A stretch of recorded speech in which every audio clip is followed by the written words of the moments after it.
9 true disturbing Easter horror stories from Reddit. Hey everyone, welcome back.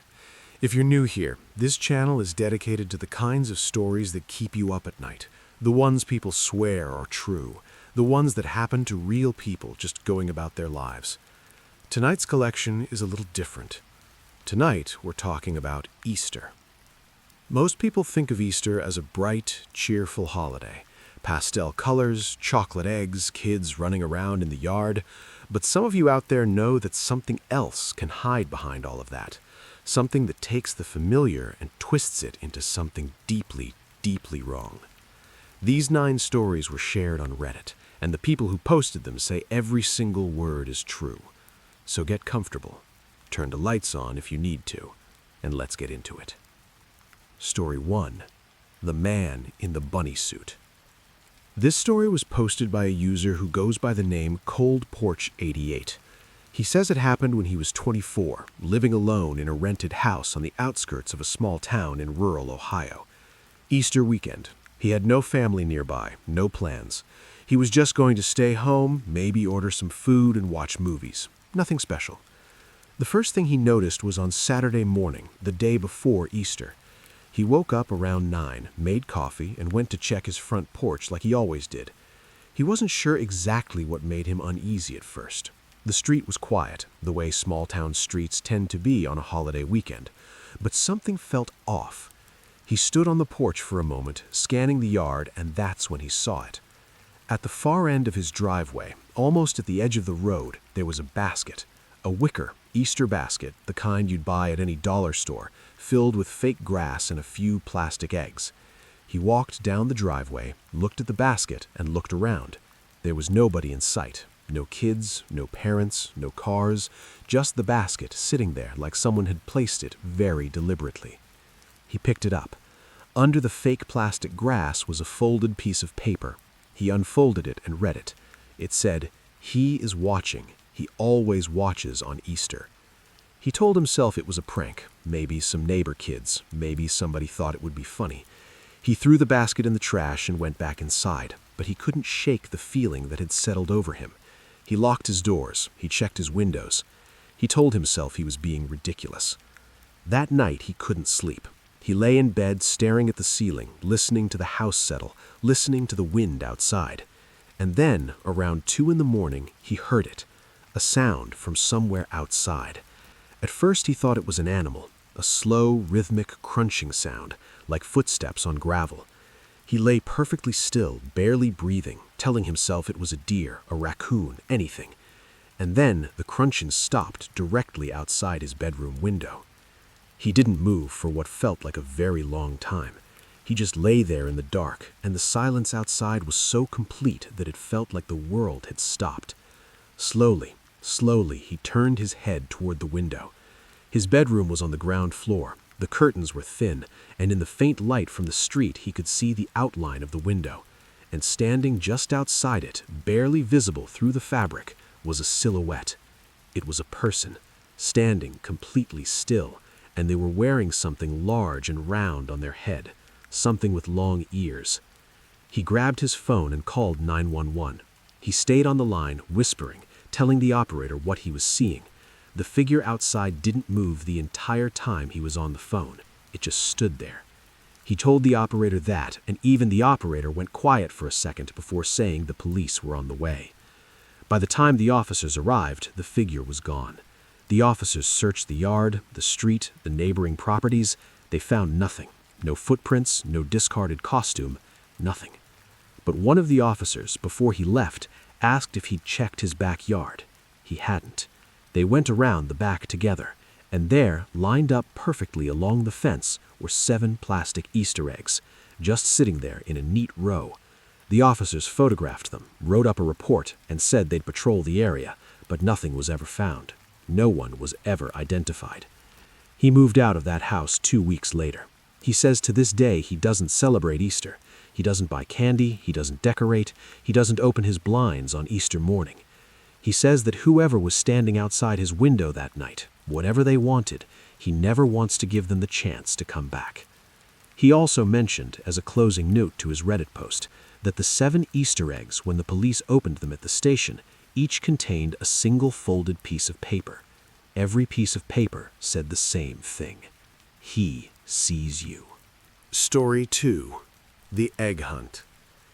This one was shared by a woman named Rena, who posted it in a true horror subreddit.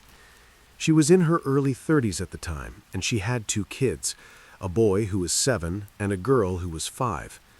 She lived in a mid-sized suburban neighborhood, the kind with cul-de-sacs and big grassy yards, the kind of neighborhood where kids actually go outside and play. She thought it was the perfect place to raise her family. Every Easter, the neighborhood organized a community egg hunt. It was something the homeowners association put together. They'd scatter plastic eggs across the common green space at the center of the neighborhood, stuff them with candy and little prizes, and all the kids would come out in their Sunday clothes and run around collecting them. Rena loved it. Her kids loved it. It was the kind of tradition she imagined they'd remember forever. This particular Easter, something felt different from the start. The morning was overcast. The sky was the color of old dishwater, and the air had that strange, thick stillness that usually comes before a storm. But the forecast had said it would clear up, so the egg hunt went ahead as planned. About 30 families gathered on the green. The kids went running. Her son, who she calls Benji in the post, ran off immediately, the way 7-year-olds do, stuffing eggs into his basket as fast as he could. Her daughter, Lily, was a little more cautious. She held Rena's hand and walked slowly along the edge of the grass, bending down to pick up eggs with careful, deliberate movements. Rena was keeping an eye on Benji across the green when Lily tugged her hand. "Mommy, that one's different." She looked down at her daughter, who was pointing toward the far edge of the grass near the tree line. There was an egg sitting in the shadow of a large oak tree, partially hidden in the roots. It was dark red. Not the bright, cheerful red of a store-bought plastic egg. This was a deeper, darker red, almost the color of dried blood. Rena went over and picked it up. It was heavier than it should have been, much heavier. She turned it over in her hands. It wasn't the usual plastic kind. It was made of a different material, something almost like clay or hardened wax, and it wasn't sealed the same way. Instead of snapping apart at the middle, it had been sealed with what looked like black wax drippings, like someone had melted a candle over the seam. She started to feel deeply uneasy. She looked up into the tree line, scanning the shadows between the trees. For just a moment, just a fraction of a second, she thought she saw something move. A shape. A figure standing back in the trees, very still. She blinked, and it was gone. She brought the egg to the Homeowners Association volunteer running the event, a retired man named Gene who organized the hunt every year. She showed it to him and asked if it was one of theirs. Gene looked at it for a long moment, then looked up at her, and she said his face had gone noticeably pale. "No," he said quietly, "that's not one of ours." He took the egg from her and said he'd handle it. She asked what was in it. He said he didn't know yet. She watched him walk away toward his car, carrying the egg very carefully, and she gathered her kids and left shortly after. That evening, she got a call from Gene. He sounded shaken. He told her that when he'd opened the egg, there was no candy inside. Instead, there was a small piece of cloth, like a torn piece of dark fabric, and underneath it, a laminated photograph. The photograph was her front yard, her house, her car in the driveway. It had clearly been taken recently, within the last day or two, because her kids' bikes were in the front yard, and they'd only gotten those bikes 2 weeks before Easter. Someone had been watching her house. Someone had specifically placed that egg where her daughter would find it, and they did it in a crowd of 30 families, in broad daylight, without anyone seeing them. The police were involved, but nothing came of it. Whoever left that egg was never found. Rena says she still lives in that neighborhood, but she never lets her kids out of arm's reach. Not ever. And every Easter, she keeps thinking about that shape she saw in the tree line, and wondering whether it was still there long after she looked away. Story 3. Grandma's House. This one comes from a user named Tall Pine Road who posted it several years ago. He was in his late teens when it happened, 17, he says, and it was the Easter he spent at his grandmother's farmhouse in rural Tennessee. His parents had dropped him off for the long weekend because they were dealing with some family stuff and figured he'd be fine. His grandmother, who he calls Nana Beth in the post, was in her 70s, sharp-minded, totally capable. He loved visiting her. The farmhouse was old and creaky and full of history, and he'd been going there his whole life. It felt safe. Except for the barn. The barn was behind the house, maybe 200 feet from the back porch. Nana Beth always kept it locked. She stored equipment in there, she said, old machinery. She'd told him since he was little to stay out of it, and he always had, not because he was particularly afraid of it, but because he respected her rules. But that Easter weekend, for the first time in his memory, the barn door was open. He noticed it on Saturday afternoon while he was sitting on the back porch. Just a crack, maybe 6 inches, but the big sliding door was definitely not latched. He asked Nana Beth about it. She looked out toward the barn, and something in her expression changed, just for a second, a tightening around the eyes. Then she said she must have left it open by accident, and she'd take care of it later. She didn't take care of it. That night he was in the guest room upstairs, and around midnight he couldn't sleep. He was on his phone, just scrolling, when he heard it. A sound from outside, from the direction of the barn. Low and rhythmic, like someone humming. He went to the window and looked out. The barn door was open wider now, and there was a light inside. A faint, flickering light, like candles or a lantern. He grabbed his phone and went downstairs. He was going to wake Nana Beth, but when he passed her bedroom door, he could hear her in there, breathing slowly, deeply, the unmistakable sound of someone fast asleep. Whatever was in that barn, it wasn't her.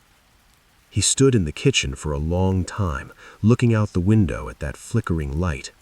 The humming continued, low and steady, impossible to make out as any recognizable tune.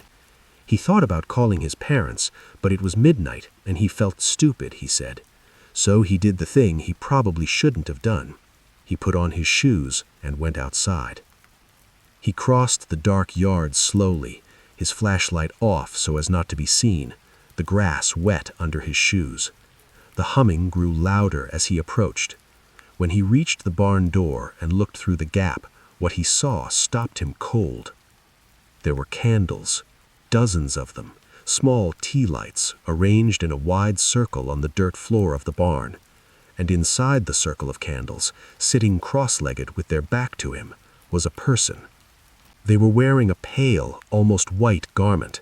He said it looked like a robe or a nightgown, and their head was slightly bowed. They were humming, a slow, tuneless sound that echoed in the wooden space of the barn. And arranged around the circle of candles, interspersed between the tea lights, were Easter eggs. Colored eggs, the old-fashioned hand-dyed kind, red and brown and deep blue. He backed away from the door. He didn't run, he was terrified of making a sound.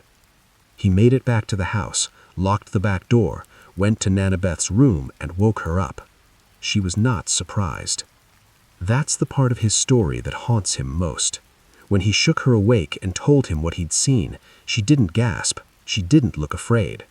She sat up slowly, rubbed her face with both hands, and said quietly, "How many eggs were there?" He said he didn't count. She nodded slowly, like she was processing something. Then she said, "It's fine. They do this every year. Just go back to bed and don't look out the window." He stood there staring at her, and she lay back down and pulled the blanket up and closed her eyes. He didn't sleep at all that night. In the morning, the barn door was closed and latched. The candles were gone. He looked through a crack in the barn wall, and the interior looked just like he'd always remembered it. Dusty equipment, old tools, nothing else. He asked Nana Beth about it over breakfast, and she looked at him like he was speaking another language. "I don't know what you think you saw, but you've always had a vivid imagination." He never went back to that farmhouse. Nana Beth passed away 3 years later. When his family went to settle her estate, they found the barn locked with a padlock and no key was ever located. They had to cut it open. He says they found nothing unusual inside, just old equipment. But tucked behind a wooden beam near the back wall, they found a cardboard shoebox. Inside were photographs, dozens of them, dating back decades. Every photo showed the same thing: the barn at night, candles in a circle, a figure in white at the center. The oldest photographs were in black and white. The tradition, whatever it was, had been going on for a long time. Story 4. The Neighbor's Garden.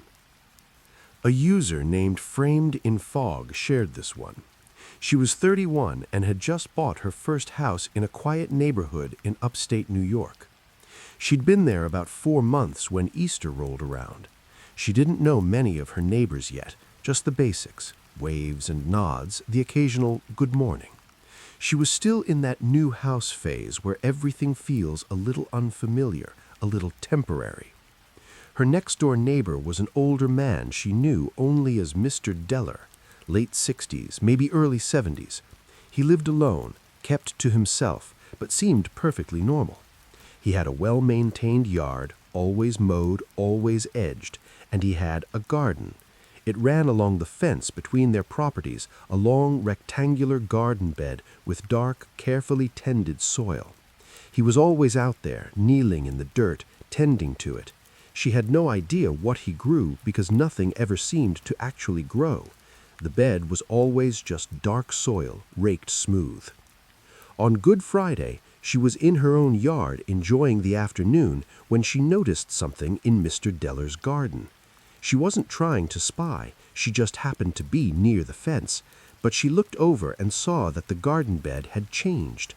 Sticking up from the dark soil, in a perfectly straight line from one end of the bed to the other, were Easter eggs, plastic ones, the kind you stuff with candy. Maybe 30 of them, evenly spaced, each one pressed about halfway into the soil so they stood upright. All of them were the same color, white. She thought it was maybe some kind of decoration, a little odd, but people do all sorts of things with their yards at Easter. She forgot about it. On Saturday morning, she went outside again, and the eggs were still there. But now each egg had something tied to it, a small bundle of what looked like dried herbs or flowers, bound with dark thread and attached to each egg with a thin wire. She stood at the fence looking at them for a long time, and she noticed something else. There were symbols drawn on each egg, not printed, not stickers, drawn in black marker in small, careful strokes. She didn't recognize the symbols. They weren't letters. They looked almost like very old written forms, angular and precise. She started to say something to herself about it, and that's when Mr. Deller appeared. He came out of his back door and walked straight to the garden, as if he'd been watching from inside. He crouched down beside the first egg and adjusted the herb bundle on it without looking up. She said hi. He didn't answer. She asked if he was getting ready for Easter. He was quiet for a moment, still looking at his eggs, and then he said, without turning around, "These aren't for Easter." She asked what they were for. He stood up slowly and turned around and looked at her with an expression she couldn't read.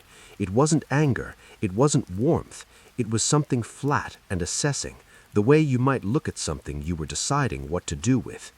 Therefore the boundary, something comes through on Easter, has to be redirected.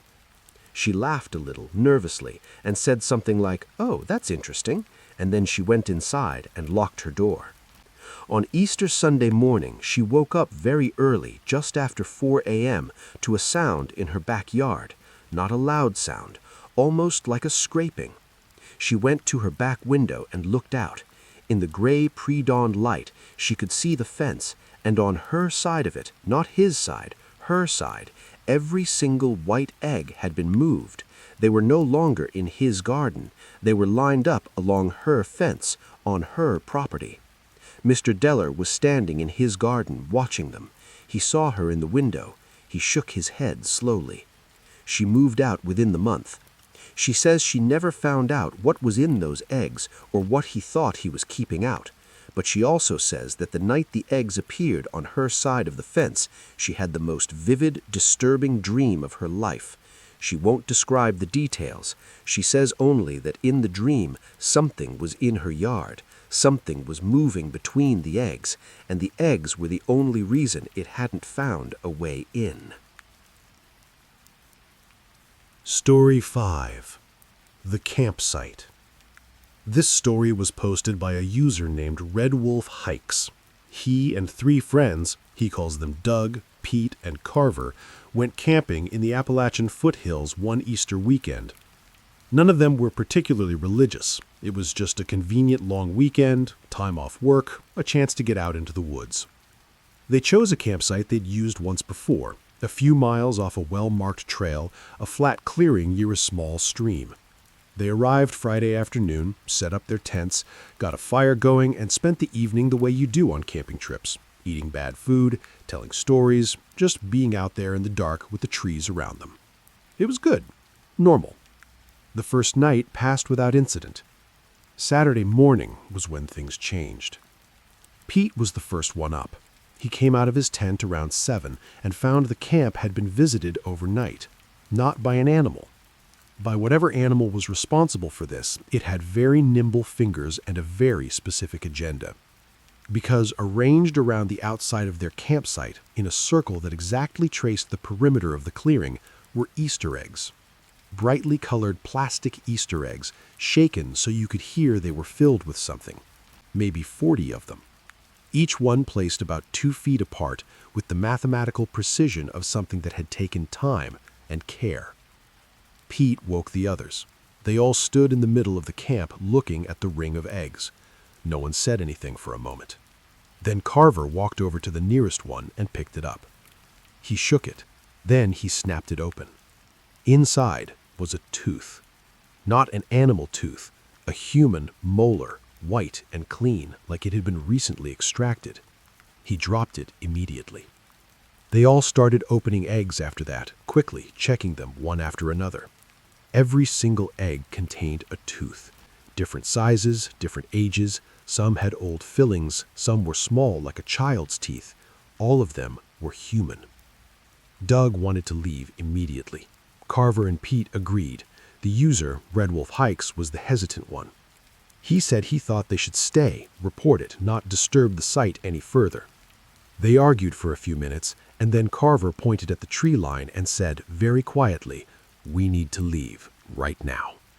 Standing at the edge of the trees, partially hidden, was a figure. It was wearing a long coat and a full face mask. A white mask, he said, blank except for 2 dark oval eye holes. It was standing completely still, just watching them. They packed in under 4 minutes. They say they didn't run, but they moved faster than they'd ever moved in the outdoors. When they reached the main trail and looked back, the figure was standing at the edge of the clearing, watching them go. They filed a report at the local ranger station. A team was sent to the site. The eggs were gone when the rangers arrived, every single one, as if they had never been there. But the ranger who contacted Red Wolf Hikes afterwards said something that stuck with him. She said it wasn't the first time something like this had been reported in that area. She said there had been 3 other reports over the past decade, always over Easter weekend, always involving a circle of objects placed around a campsite while people slept. She wouldn't say what the objects had been in the other cases. She also told him, in what he described as a very careful, deliberate way, not to go back to that campsite. He asked why. She paused for what felt like a long time and said, "Because whatever leaves those things, it comes back the next year. And the people who were there the first time, it seems to know them." Story 6. The Hotel Room. Distant Lighthouse, a truck driver in his mid-40s, shared this story. He was passing through a small town in Mississippi on Easter weekend, tired from a long haul, and he pulled off to spend the night at a roadside motel. Nothing fancy, the kind of place with exterior corridor doors and a buzzing ice machine. He'd stayed in dozens of places like it. He wasn't picky, he just needed a few hours of sleep. The clerk at the front desk was a young woman who seemed distracted. She handed him his key card without much eye contact and said something about how it was Easter weekend and the town was doing the thing. He asked, "What thing?" She looked up at him and said, "The parade. They do a parade through town on Easter night. You might hear it. It's loud."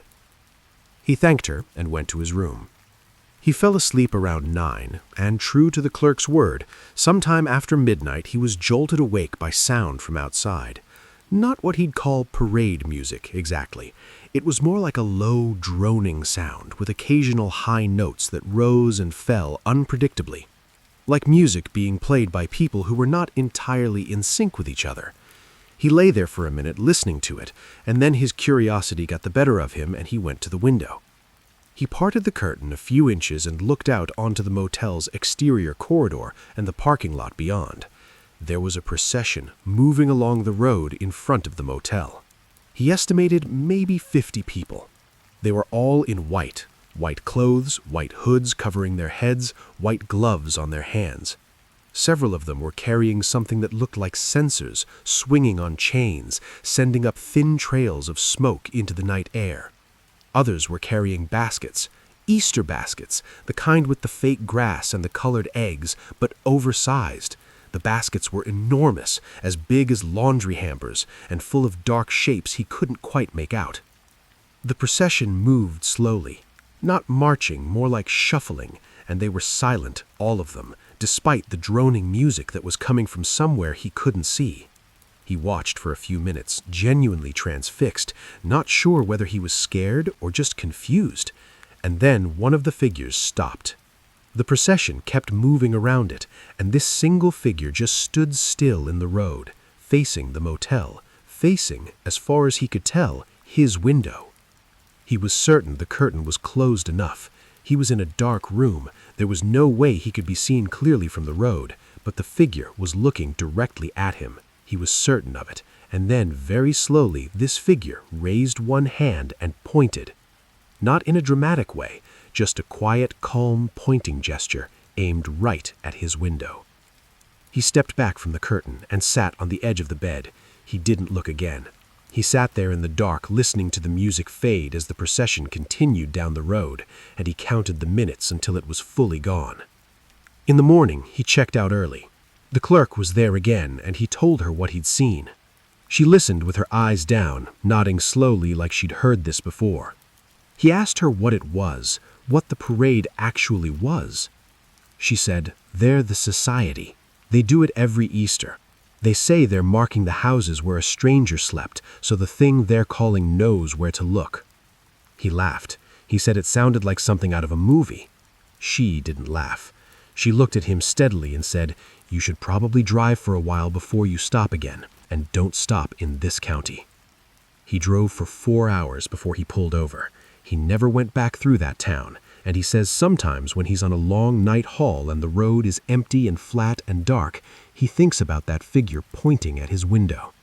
And he finds himself checking his mirrors a little more than usual. Story 7. The Easter Basket on the Porch. This one comes from a user named Birchwood Afternoons. She was 29, living in a small apartment in a quiet part of Denver. She'd been single for a year after a bad breakup and was just getting her footing again.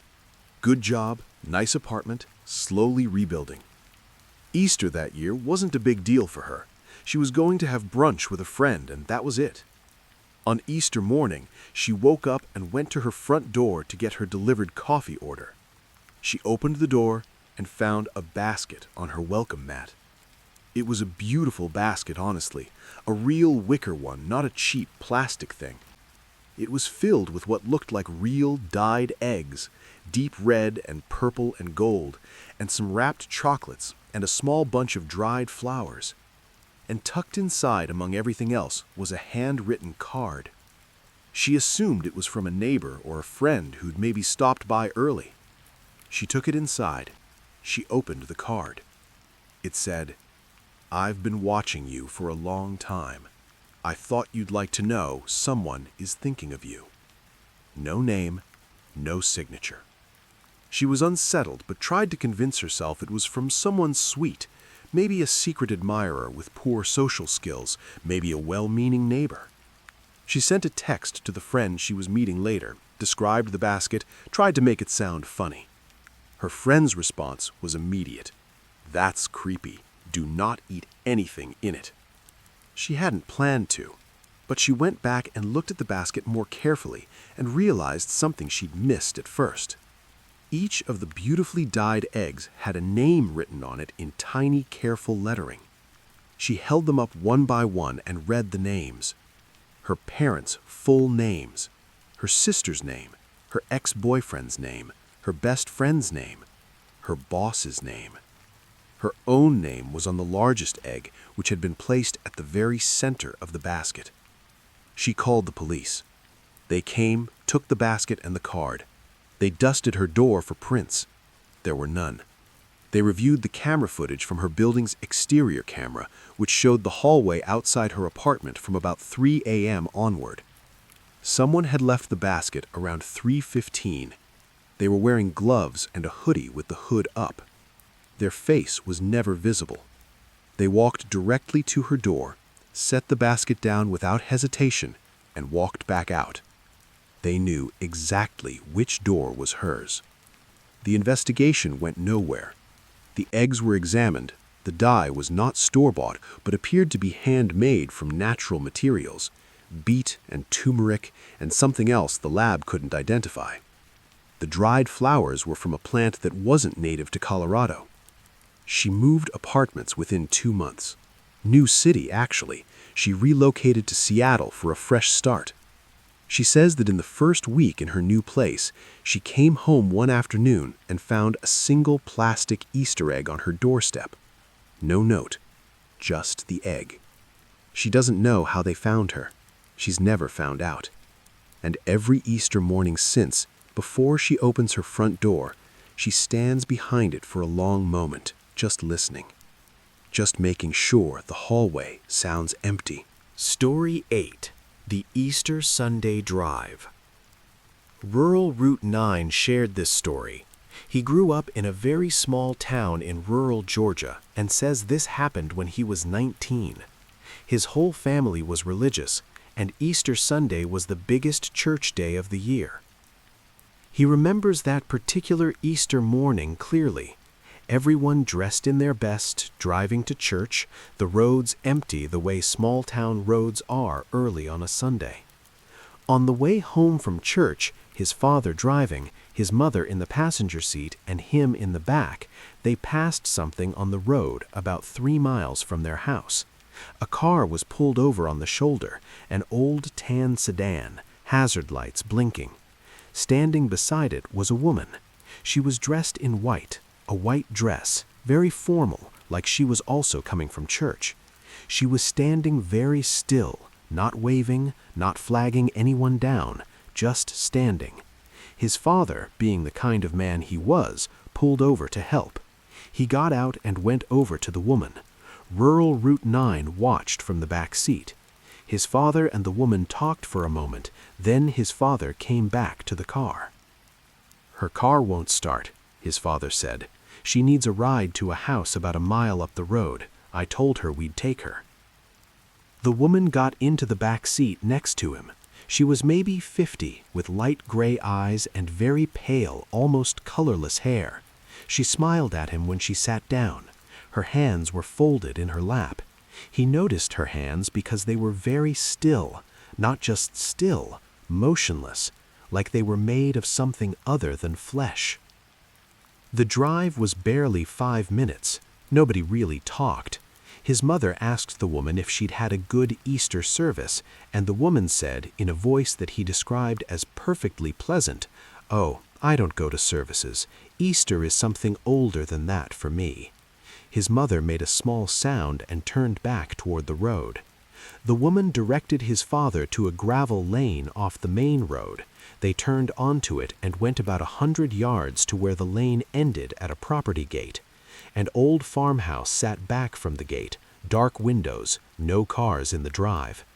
The woman got out and thanked them. She walked to the gate, opened it, and walked toward the house. His father pulled away.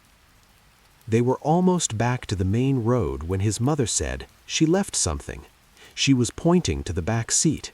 Sitting where the woman had been was a single Easter egg, not plastic, a real egg, hard-boiled, dyed dark red, sitting perfectly upright. He hadn't seen her put it there. He hadn't heard her put it there. His father turned the car around. He drove back to the lane. He went up to the gate and called out. No answer. He went to the door of the house and knocked. No answer. He peered through the window. The house was empty. Not just vacant. He told them it looked like it had been empty for years. Dusty furniture, no signs of recent habitation, cobwebs on the light fixtures. They went home with the egg. His father put it on the kitchen counter. Nobody touched it for the rest of the day. And that evening, something happened that rural Route 9 says no one in his family ever fully explained. The egg cracked, not fell and broke, cracked on its own, sitting on the counter. A thin crack that worked its way around the middle. His father swept it into the trash without a word. His mother went to her room. No one talked about it at dinner. Years later, he went back to that road and looked for the gravel lane. He found it. He drove up to the property gate. The farmhouse was still there, still empty, but tacked to the gate post was something he hadn't seen that day. A small wooden sign, old and weathered, with a single phrase painted on it in faded letters. He photographed it and posted it with his Reddit story. It said, "She comes back every Easter. Don't bring her home with you." He says he doesn't know how long that sign had been there. He says he hopes whoever put it there was just being eccentric. But he also says that every year on Easter Sunday, before they leave the house, he checks the back seat of his car. He checks it before he gets in, before anyone else gets in, and after everyone gets out. He doesn't say exactly what he's checking for. He doesn't need to. Story 9. The Last Egg. The final story tonight was posted by a user called Empty Orchard. It's the shortest of the ones I'm sharing tonight, and in some ways, it's the one that bothers me most. She was a woman in her mid-40s, and she'd recently moved into a house that she knew, going in, had a history. The previous owner had died there, not violently, natural causes, old age, but it was a death in the house, and the price reflected that, and she was practical enough to accept it. She lived alone, and she was a practical, clear-headed person. She didn't believe in ghosts. She moved in February. Easter was about 6 weeks after that, and when Easter Sunday morning came, she went downstairs to make breakfast and found an Easter egg on her kitchen table. A single egg, real, hard-boiled, dyed in a deep, dark purple, sitting in the exact center of her kitchen table. She had been alone in the house all night. The windows were all locked. She'd gotten a new deadbolt when she moved in, and she locked it every night. She stood in her kitchen looking at that egg for a long time. Then she picked it up. It was cold. Not cool, cold, like it had been in a refrigerator. She opened it. Hard-boiled eggs don't open, of course, not the way plastic ones do, but this one had been prepared so that the top of it had been carefully cut away, like the top of a soft-boiled egg at breakfast, and inside the hollow space, the yolk had been removed, there was a small rolled piece of paper, tightly wound. She unrolled it. The handwriting was old and irregular, like someone who had learned to write long before most people alive today were born. It said, "Thank you for moving in. I left one for you." She put the paper down. She stood very still, and then she looked at the counter behind her where she kept a small basket of fruit, because something had told her to look there. She can't explain why, she just knew. Nestled among the apples and oranges, as if it had always been there, was another egg, this one uncolored, plain white, with nothing written on it. She picked it up. She held it. It was the same temperature as the fruit around it, room temperature, as if it had been there for hours. She called a friend and asked them to come over. While she waited, she sat at her kitchen table and looked at those 2 eggs and the piece of paper. Her friend arrived, saw everything, and asked what she wanted to do. "I want to know how many there are," she said. They searched the house, top to bottom, every room, every corner.